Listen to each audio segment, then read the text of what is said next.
Good evening. This is the Hillbilly Think Tank. I am sorry that I started late tonight, but all right, y'all. It has been quite a week, and we are ready to talk about it. So far, we know we've got missiles being launched all over the Middle East.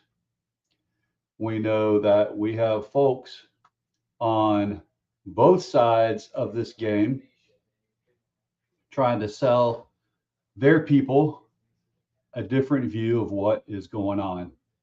So we're going to sort it all out. What do y'all say? Let's get together now, do some sorting. Welcome to the Hillbilly Think Tank.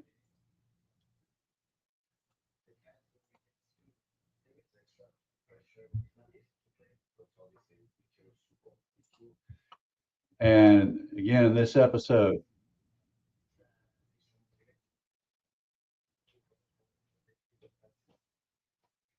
so right now, we've seen the gas prices are starting to go up again because the stock market realized that the president was, well, playing games with the market again. So what are we all going to sit back and do? We're going to keep on grinning and bearing it, or are we going to start writing letters to our senators and our representatives, calling them on the phone, sending them emails, inundating them with, hey, we've had enough. Something has to be done now. We'll come back here in a second and talk about that.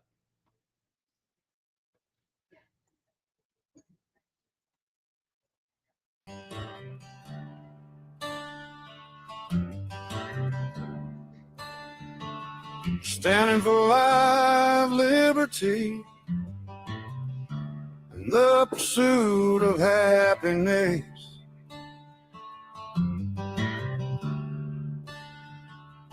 Built upon the shoulders of the Constitution, rule of law, and the animating principle that we are all created equal. I need to hear a hallelujah, though I am not considered a believer by some. I still believe in the warmth of heaven come.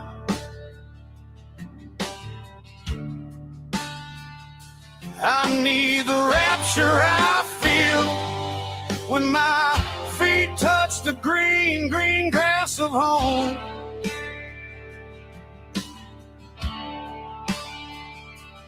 Then I know I have reached the valley of kingdom come. And when I reach that valley, I need to see you there, because we don't need a kingdom, we only need free air. And we don't seek a king, we seek the brotherhood of man. And we won't fight for bondage, as we need no king on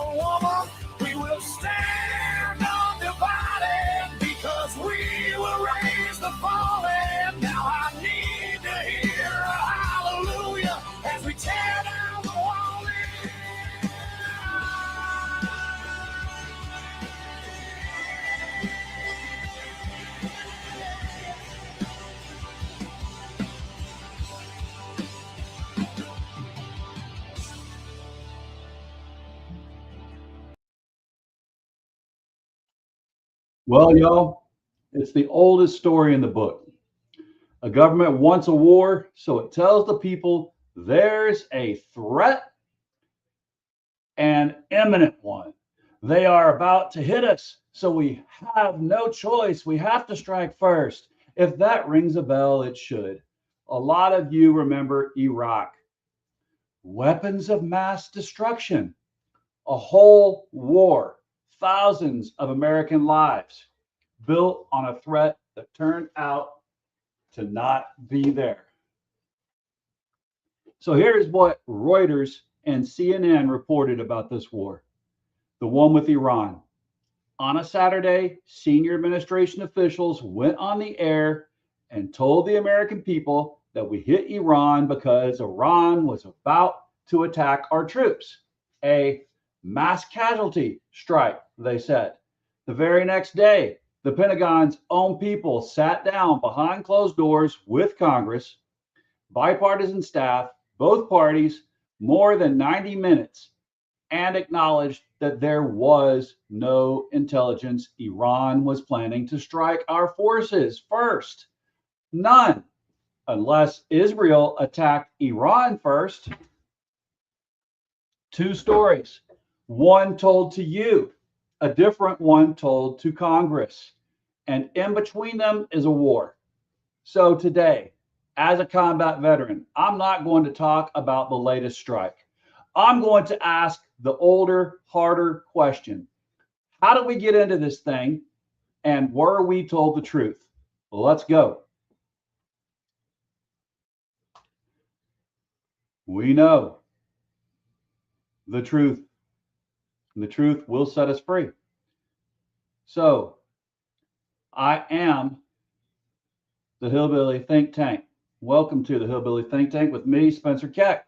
I'm the educated hillbilly, and no, that's not an oxymoron. Don't call me a moron. There have been educated, erudite, and emancipated hillbillies in Kentucky ever since my kith and kin came through that Cumberland Gap with Daniel Boone and the Long Hunters, searching for and on their quest for life, liberty, and the pursuit of happiness.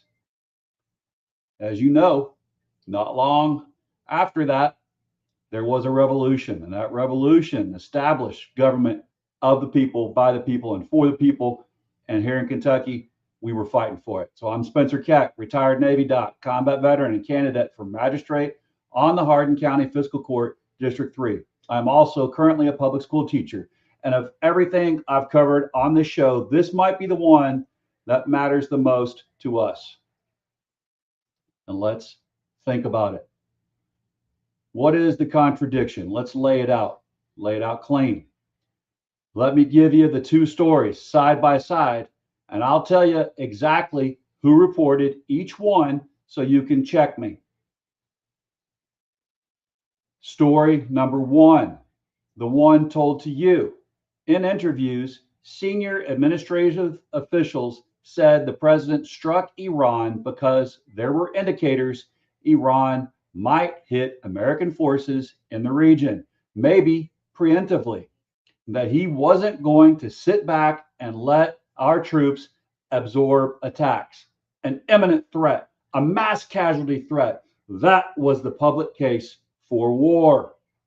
Story number two, the one told to Congress.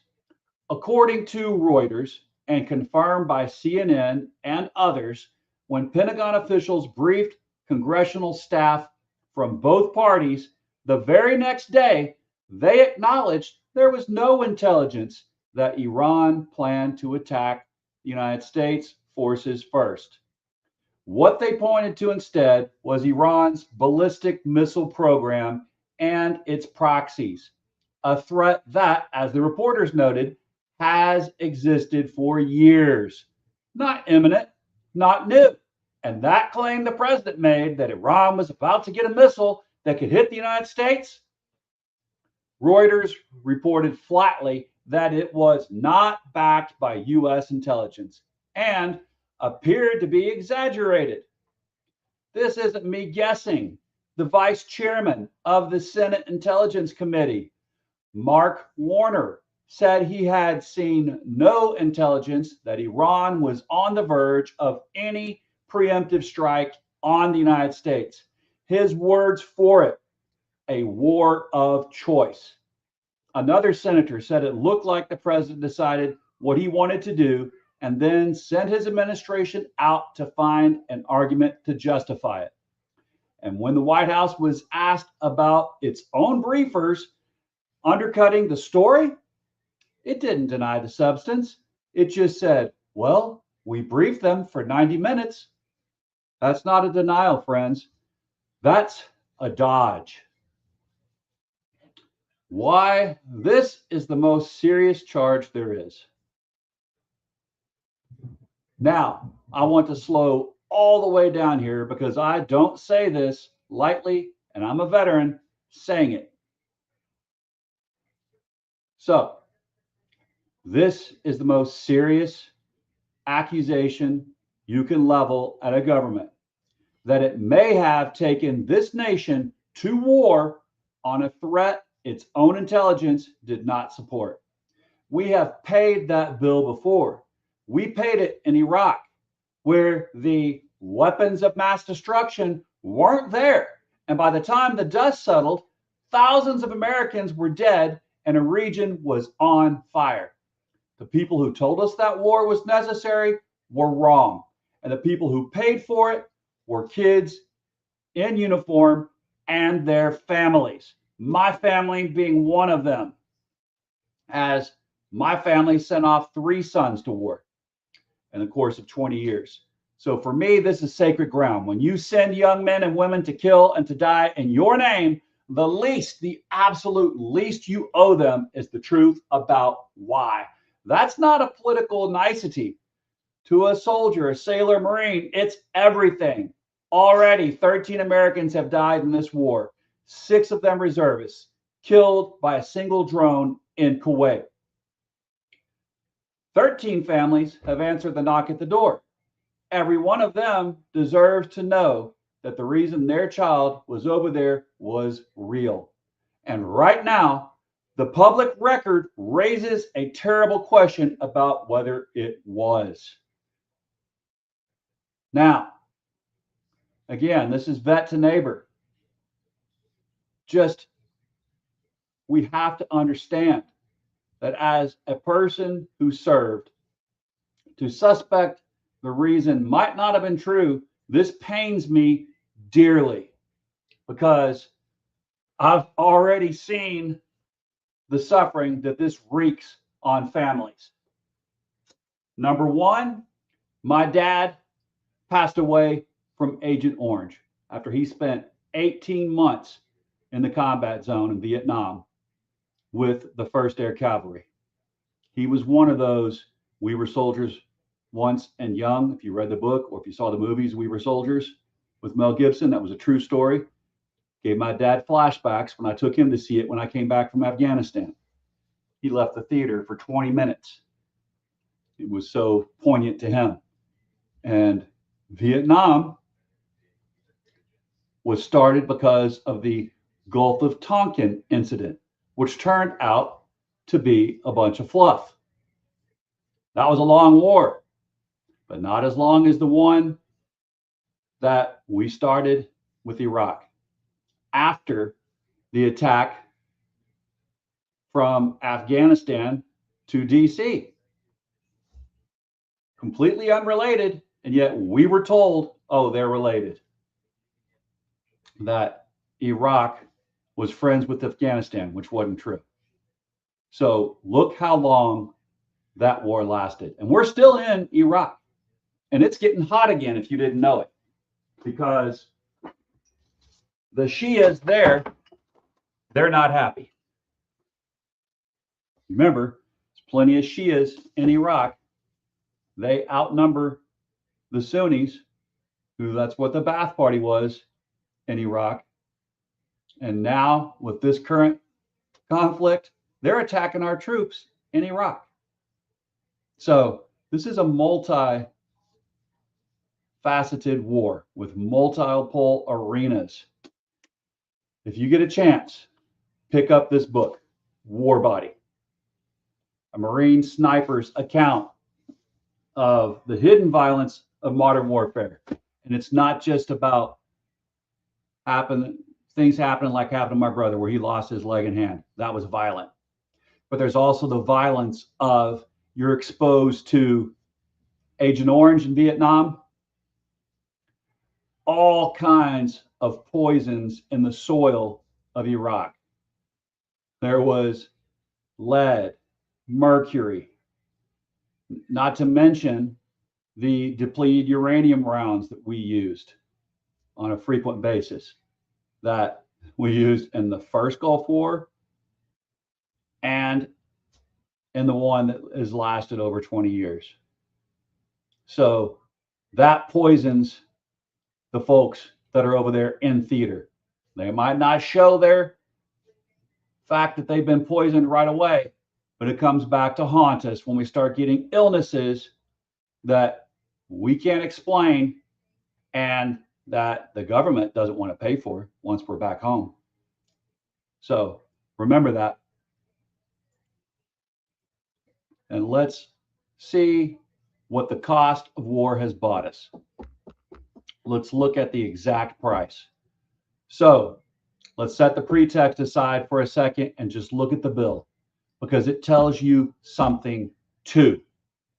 The bill for this war, they've now signed a deal to wind this war down, and tucked inside it is a commitment for the United States to help put together a fund of $300 billion to rebuild Iran.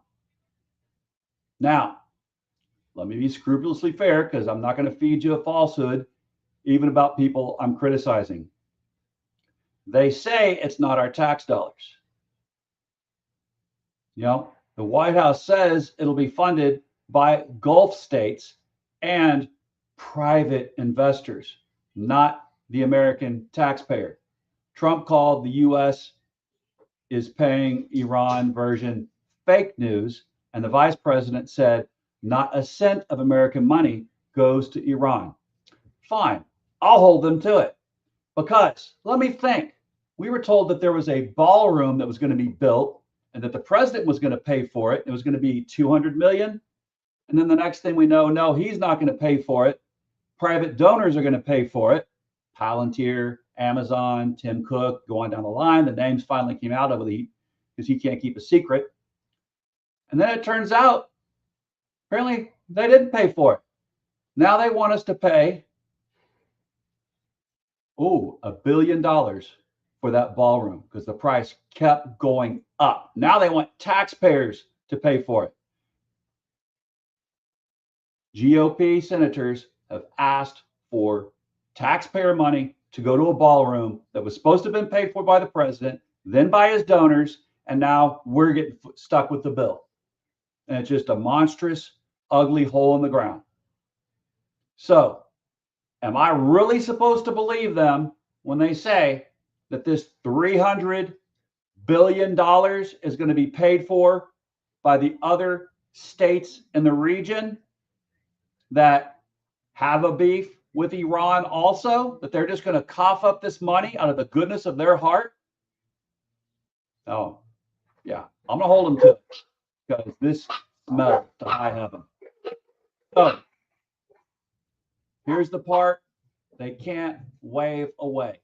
The United States committed on paper to help line up $300 billion to rebuild the country we were just at war with. And that, as I said in the beginning, the war has started again. So, this might just be a moot point. And even Republican hawks like Senator Wicker are uneasy about it. Meanwhile, back home, we drained our strategic petroleum reserve, the national emergency oil stockpile, down to its lowest level since 1983 to fight this war and hold gas prices down. Remember what was happening back in 83?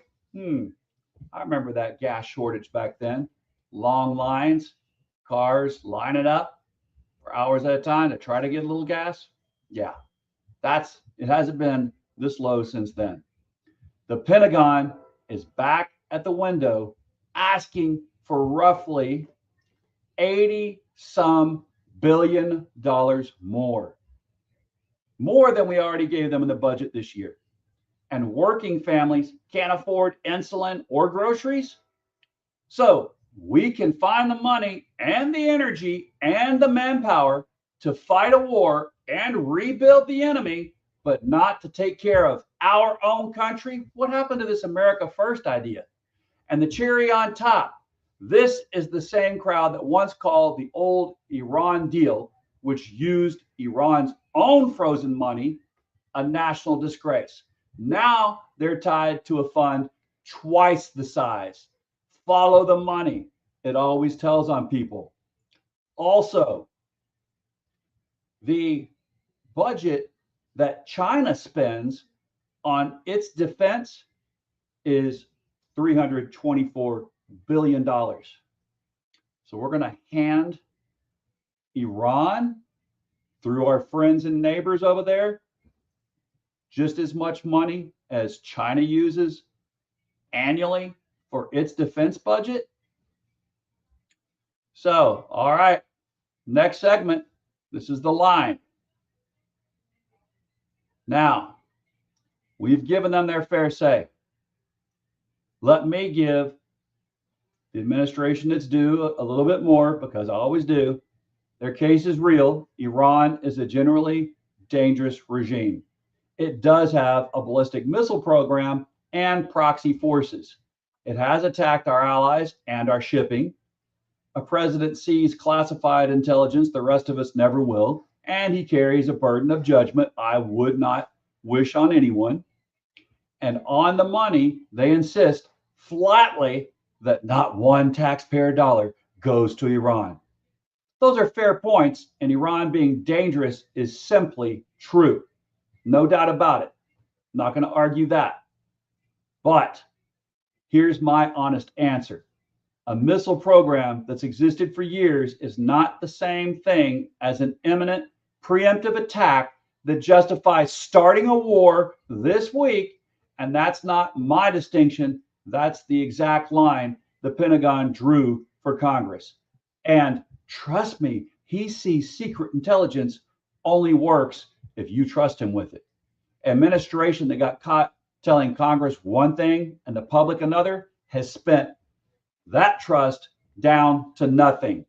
You can believe Iran is dangerous and believe the American people were owed the truth about why their kids were sent to die. I believe both. There's no contradiction in that. The contradiction is the one they briefed to Congress. All right, so bringing it home to Hardin County, because this is where, it hits the road. So bring it home, because no place has more standing to ask this question than ours. We are Fort Knox's county. We don't send think pieces to war. We send people, our sons and daughters, our neighbors, our students, our guard, our reserve folks, our grandkids. And when this country goes to war, Hardin County pays in the only currency that can't be printed. And that gives us the deepest right there is to stand up and demand the truth about why. 13 families have already gotten to visit. No family ever once. If this war was sold to them on a threat the intelligence didn't support, then they were wronged in the worst way a country can wrong the people who serve it. I'm running for magistrate. I can't subpoena the Pentagon, but I can stand in this county and say what too few with a microphone will say. The truth is not a luxury. For the people who do the fighting and the dying, it is the whole thing. So demand it. Demand the documents. Demand that Congress, your representatives, actually investigate how we got here on the record with their names attached. Because a free people that stops asking, were we told the truth, doesn't stay free and doesn't stay safe. We owe that question to the 13, and I'm going to keep asking it.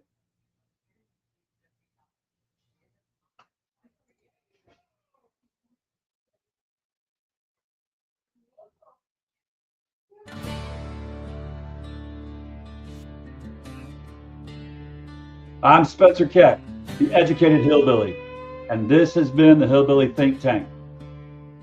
Come to a fiscal court meeting. Bring your hardest question. Whether I earn your vote or not, we'll sit down and we'll figure it out together. I'll see you there. Standing for life, Keep thinking deeply, liberty, and remember, in Kentucky, united we stand, divided we fall isn't just words on a flag. It's the glue that holds us together.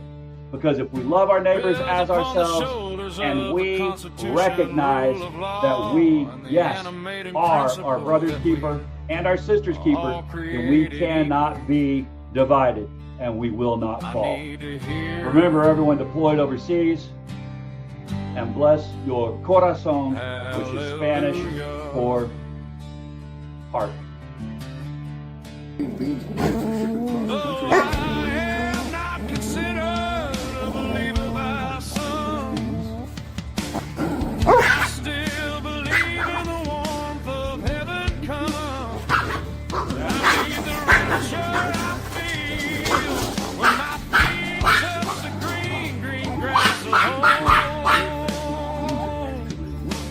Your great grandfather didn't grow salad runners because